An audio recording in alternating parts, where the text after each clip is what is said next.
Welcome to the Seven Figure Builder Show. My name is Julie Baranek, founder of Seven Figure Builder, where we help high achieving CEOs free up their time with gorgeous automations to scale their business to seven figures and beyond. And I'm here today with my friend Dinara. How are you, Dinara? I'm so good. I'm excited to be here. Thanks for having me. Absolutely. So, for those that haven't had the pleasure of meeting you yet, can you tell us a little bit about what you do? Yeah, for sure. So, my name is Dinara, and I actually am a women's health coach, but I'm also a podcaster, just like yourself. And I'm also a TEDx speaker. And I have had my business for over 2 years now. And I aim on helping women help them reconnect to their bodies by understanding the magic of their menstrual cycle. It's a bit of a mouthful, but I think everyone with an active reproductive cycle needs this. So it's been an amazing journey. That's awesome. Yeah, it's something you really can't get away from, whether you try to or not. Yeah, and I think you also try to ignore it for a very long time just because societally sort of been told not so much to talk about it, but there's so much power to it once you really dig in. And it showed up both in my business, in the way how I feel, also in the way how I look and in my friendships, and it truly has transformed my life. Wow, that's awesome. So, how do you feel like your hormones play in with your everyday life? So the hormones are sort of the chemical messengers within our bodies, and their entire job is just run across our body from gland to gland from our brain and to just kind of communicate different functions. It's like have more energy, ovulate, metabolize, whatever the functions that need to happen. But what the layer that I sort of didn't quite realize is that our menstrual cycle as a woman is a very powerful sort of the ebbs and flows of the hormones that tend to happen throughout our menstrual cycle truly affect how we show up in the world. So it does affect our physical symptoms, things like how hungry we are. And I think most women would notice that a week before their period, this is the time when they desire to sweep up the pantry and just eat all the chocolates. And then there's time in their cycles when they're like, wow, I'm able to keep up with my diets and eat my salads, and then they sort of find out that it's not quite the same the entire cycle. And the same shows up in our energies. There's time when we just have so much energy, we eager to learn things, we want to achieve things, and then there are times when our energy turns inward and we sort of eager for that time alone. And in my business, what I have noticed, interestingly enough, around ovulation, which is about 2 weeks out of your period, is the time when I had higher revenue months, like higher revenue days, and like I would bring in more money.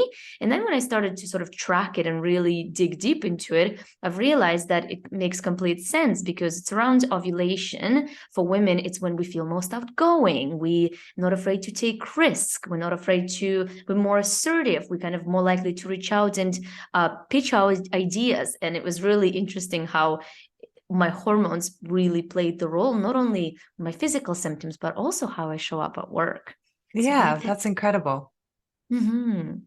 So I think so many of us, we've been dealing with our menstrual cycles our whole lives. Like you feel like all of what you described, we all experience, but you feel like it's out of your control. So what can we do about it?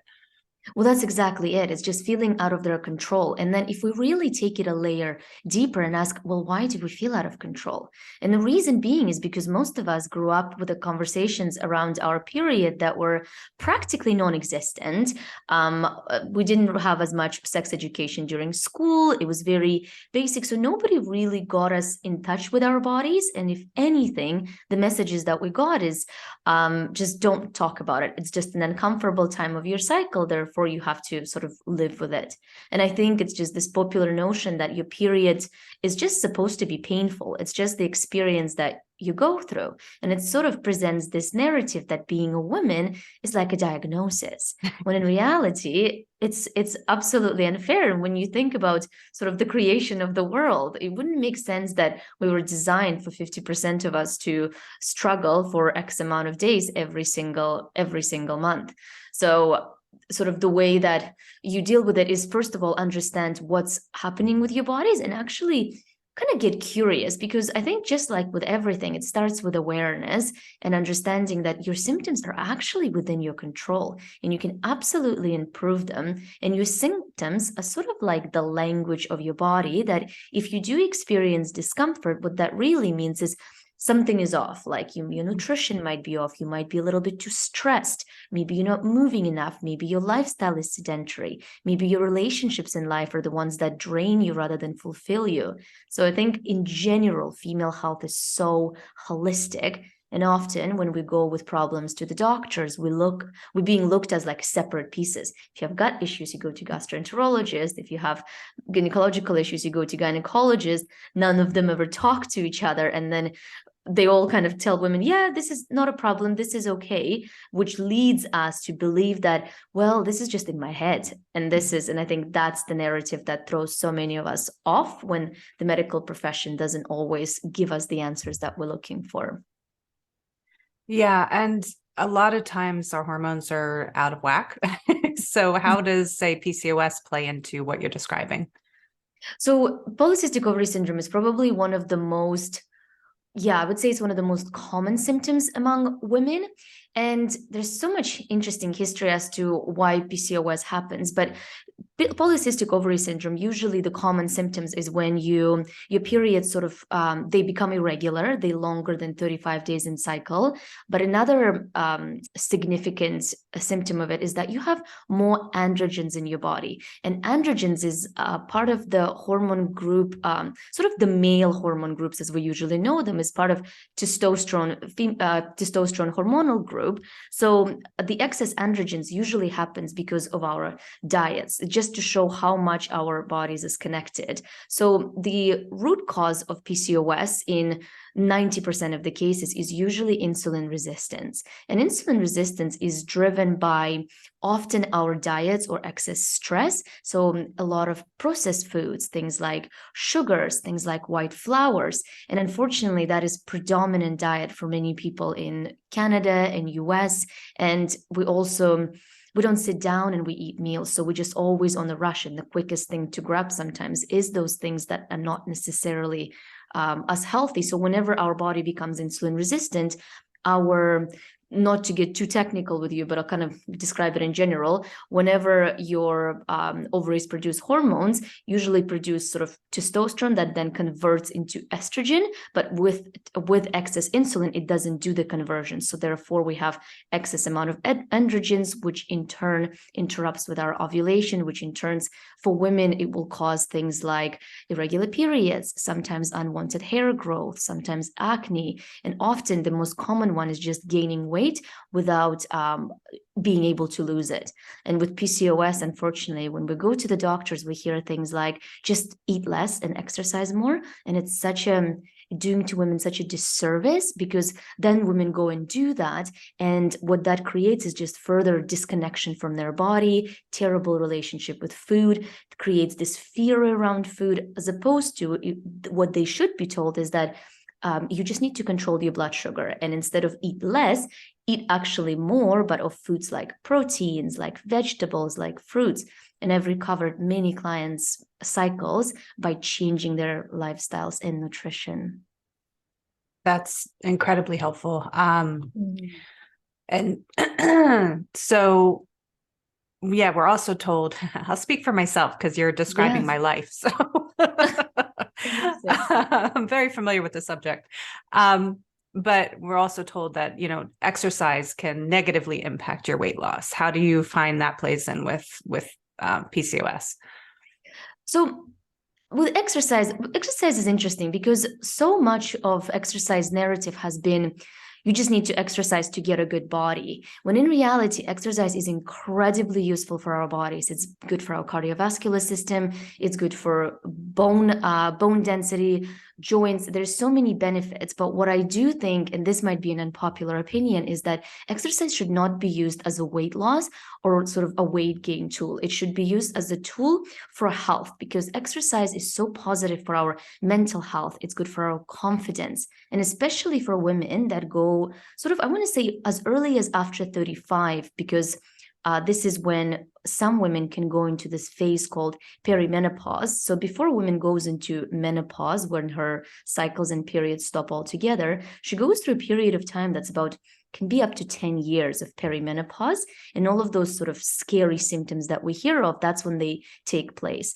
And if women pick up things like strength training and they begin to to exercise more, that transition will be so much easier, because as we go through perimenopause, for women specifically, predominantly is the hormone estrogen that usually gets in decline, which is the hormone that keeps our bones healthy, our muscle tissue healthy. But as it begins to decline, we kind of feel it. We essentially, not only do we feel it in our body, but also happens on the physical level. So having regular habits as exercise is really beneficial for your health.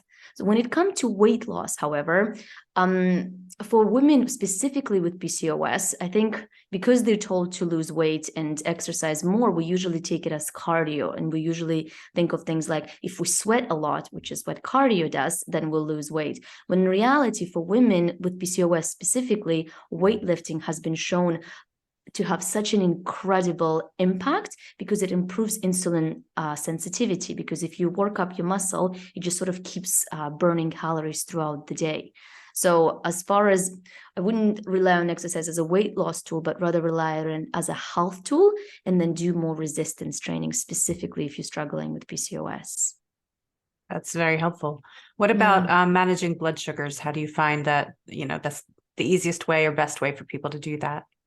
Yeah, managing blood sugar is probably one of the key things that we need to do. And interestingly enough, there is up to, I want to say the number latest that I've read is 88% of people have some sort of metabolical dysfunction that's related to mismanaged blood sugar. And I think when we think about blood sugar, we often think about diabetics, but actually it's so much more. And it's a lot of there's a lot of people that are in pre-diabetic stage. They haven't quite been diagnosed yet, but their insulin is already getting to a stage of resistance. And I think the biggest things with blood sugar is, if I can give sort of the best tip, is just to eat breakfast. And there's this narrative that we heard about intermittent fasting and the rest, and it's become such a popular notion, but yet intermittent fasting for female body is just not, it's not beneficial. She can do, as a woman, you maybe can get away with it over the course in the first half of your cycle, because at that time your metabolism is slower, your blood sugar is not as, just your insulin levels are less sensitive. But in the second half of the cycle, as your hormonal cocktail of your body changes, you actually need to eat more dense foods, and you cannot be skipping meals and putting yourself into fasting for an extended period of time. Because what happens when women put themselves into too long of a fast, anything over that's 12, 13 hours, is it can produce, it will start putting your body into stress state. And then we have cortisol kick in. And when cortisol kicks in, it once again increases the blood sugar. So if the two tips that I can give for blood sugar is just introduce breakfast, but specifically savory breakfast, things like eggs or maybe Greek yogurt, and don't start your day with dessert, things like Kellogg, what is it?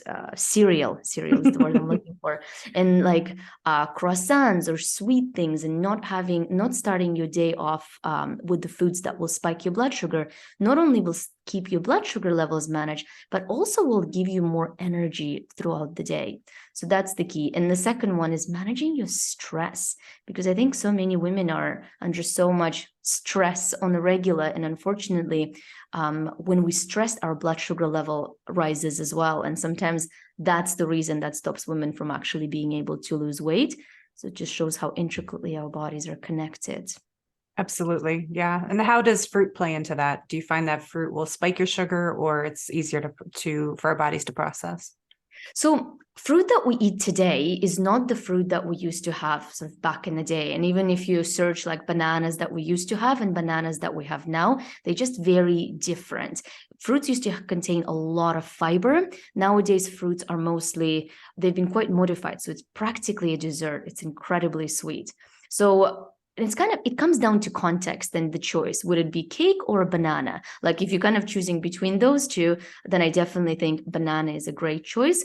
Having said that, I wouldn't, especially if you're struggling with PCOS or trying to manage your blood sugar, I wouldn't have fruit on an empty stomach first thing in the morning. However, if you had like a bit of eggs, that's what I usually do. Have a little bit of eggs, have my grain toast and avocado, and then I have a cup of fruit. I'm a massive fruit lover, and there's also a lot of vitamins. There's also a lot of fiber, so it's certainly better than just traditional sweets and chocolates.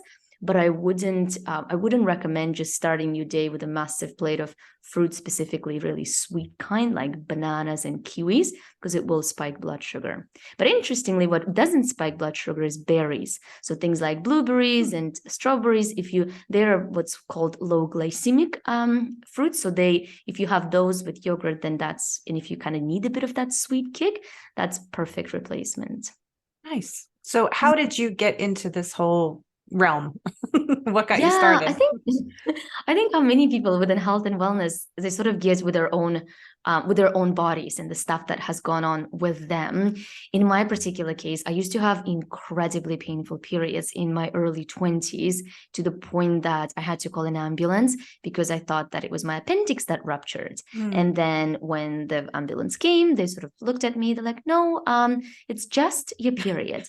And it's sort of like, and this is the notion that you live with, isn't it? Like, it's just my period. So that's why I'm just going to lay in bed curled up. But it's like, it's normal. Everybody else does it. And in my family, my mom had painful periods, my aunts, my grandma. So I just thought it's like runs in the family, like a disease. So, and never really questioning it. And then going to the doctors after that incident, the first thing that I was given is a birth control pill. And birth control pill, it's hard to judge. It's sort of like, for every woman, if it works for you, you should make the choice that is right for you. Yet I think what happens is often is we never given the side effects of birth control, and we're sort of given this. Here's if a woman goes to a doctor and she says she's got some sort of gynecological issues, she's asked the question, do you want to get pregnant or not? And it doesn't matter what issue you have, whether it's PCOS, endometriosis, painful periods, heavy periods, the doctors will give you the pill.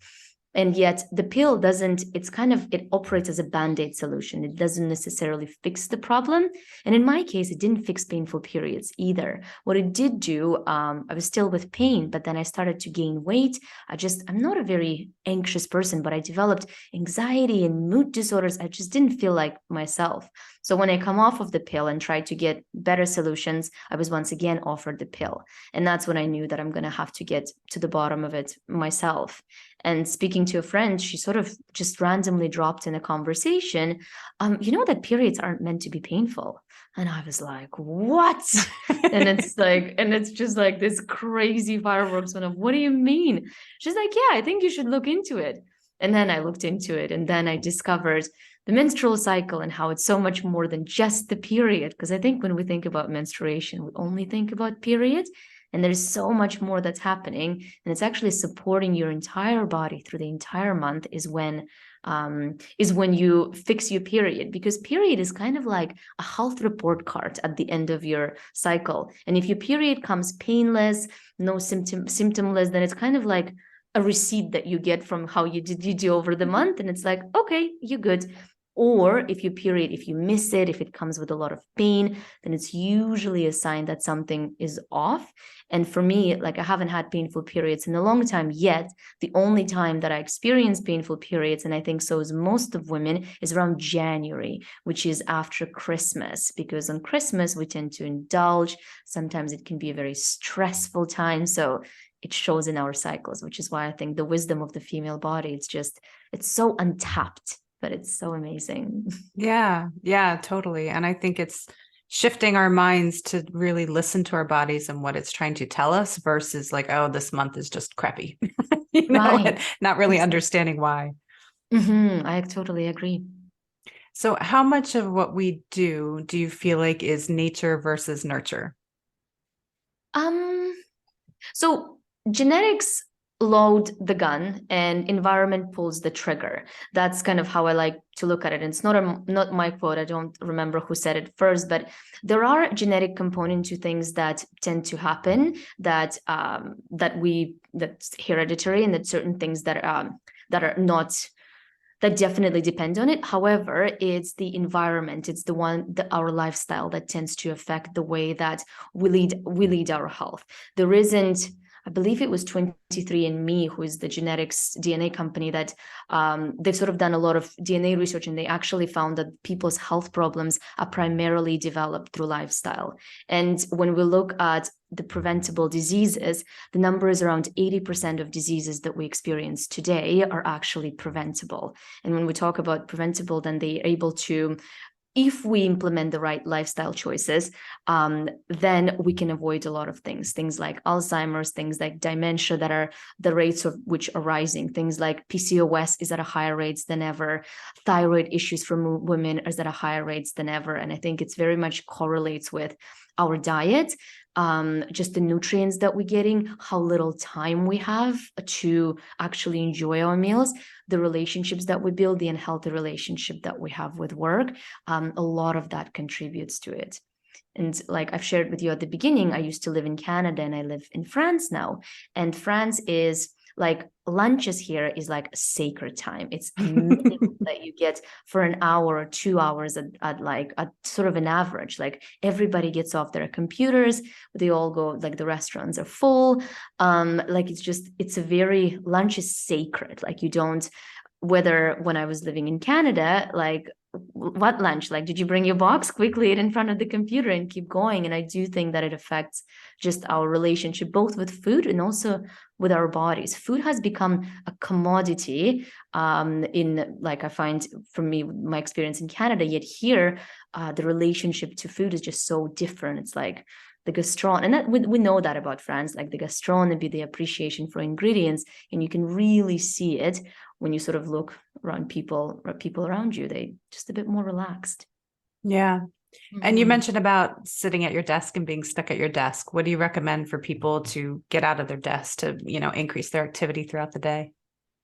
Well, I think that people should, for the most part, if I can get people go for walks just throughout the day, or because walking is probably one of the most underrated exercises, actually also for weight loss, just because it tends to have this overall relaxing feel for us. And walking, even if you walk after a meal for about 10 to 15 minutes, your glucose levels, speaking of blood sugar, will stabilize and it will just help so much. But yet I think often what we hear is that I don't have time, I'm so busy. But then I kind of challenge people to look at their phone usage time, specifically on Instagram. And when you look how much time do you scroll, like we can get lost on our phones for 30 minutes, but it's at the end of the day, it's the choice that you're making. Would you choose to go for a walk for 30 minutes or scroll on Instagram, LinkedIn, Facebook, whatever the platform of your choice? So I think there is a bit of personal responsibility, but also like just having company cultures where